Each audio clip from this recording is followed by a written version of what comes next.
All right. So we got this massive Ford F-350 Powerstroke. Beautiful Super Duty Lariat. All the things that a truck can come with, this truck does have. It's got a 3-inch downpipe. There's a particulate filter right there.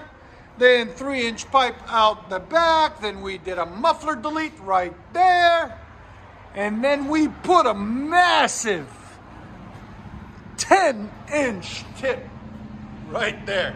You guys wanted diesels? We got you some diesels. Right there. There's the massive 10-inch tip. As you guys can see, right there. This is the muffler we cut off right there. We'll let you guys hear it in a second. Hope you guys like it. And like always, guys, please like, comment, and subscribe. Take a picture of that. Boom. Boom. Boom. Oh, yeah.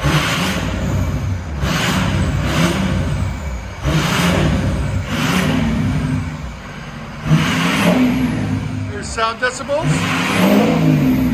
We're getting black smoke.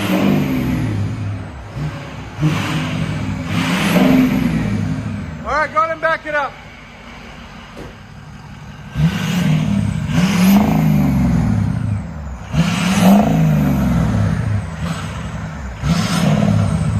You can actually hear the turbo a little bit.